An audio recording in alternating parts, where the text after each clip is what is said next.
Yeah, my buddy rubbed his old lady's hand wallet down with poison oak a few weeks ago, and she woke up and lost her shit and damn near beat him half to death with a piece of guttering off the side of their trailer. Let me tell you what happened. Him and his crazy sister with the stinking ass feet pulled in my driveway and come beating on my door. Man, help me. I jerked the door open. There was his sister, Amber, staring at me, chewing her cud. She'd been up for probably a month. I said, what do you want? I said, excuse the fuck out of me. I said, excuse you, hell, what are you doing up here at 2 o'clock in the morning walking up on my porch some snakeskin jeggings, fat Benatar? I'm gonna go ahead and explain to y'all what happened here in Appalachia where I'm at. See, what they did was they come in here and they dropped a bunch of pain pills all over everybody and was like, here, this'll fix everything. We're like, hell yeah, this fixes everything. Then everybody ended up strung out and lives were ruined and the economy and everything else just kind of collapsed on top of itself. Just kept feeding everybody painters. And then they jerked them out from under us and said, all right, if we catch you with them, you're going to jail, you bunch of dope heads. You can get our Suboxone. When you're on probation, you got to get tested every now and then. Can't be doing no drugs unless you go pay the government and big pharma, and then you can get heroin.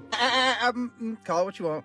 But anyway, when you get them subs, people most of the time like Subutex instead of Suboxone because Suboxone's got damn naloxone in it. It's got a blocker. That was my buddy's choice too, so he decided he was going to catch his old lady while she was nodded out on the shitter. She's like, get on them Ambien trips. He got a handful of poison oak. Daddy owned a logging company. That was poison oak, and he swapped her one good time back to front like the way she wipes anyway. He getting them dirty 30s. He don't pay no attention. He didn't have a glove on. His hands swelled up like Mickey Mouse. He's like, man, I'm tired of that box, man. I want to get some tech, man. That's what Terry did to his old lady. Worked just fine. So what the fuck happened? Did she come at me, man? I grabbed her face like a basketball. Went through the screen door in the living room and landed in the driveway. These are the same people I was telling you sold the porch off for a trailer for pills. They was all rolling around out there beating the dog shit out of each other. A bunch of pit bulls running around, but wasn't pit bulls, but they thought they was pit bulls. They told everybody they was, but they wasn't. They was just a bunch of dirty turd factory mutt trash dogs, dumpster dogs. They was grabbing my homeboy by the leg and shit. His sister said they was dragging him all over the yard. So he got up and squared up with her, and by God, she jerked a piece of guttering off the side of the trailer and wrapped it around his head and put a stop to that shit real quick. Well, he jumped up and grabbed the first thing he seen laying on the gravel was a brake pad and threw it and hit her between the eyes with it. He thought the worst. They jumped in the car and hauled ass and headed my way. He flaked out right there in front and said, fuck this, man. I'm going to Dad's. I said, I'm gonna follow you. I was a few minutes behind. I pulled up the holler. Daddy owned the whole holler and about 500 acres, had a bunch of money. Lived in an old schoolhouse from 1800s. They'd made into a big, scary mansion house full of antiques. Every small town's got somebody that owns a logging company, pay all their employees and pills and under the table and shit like that. Now, that was them. But anyway, I pulled in a little bit after them. He was fighting with his dad, and I heard his daddy yell, well, did you kill the bitch or not? The backhoe's in the Hiltons. It'll take you 6 hours to get it. I said, woo.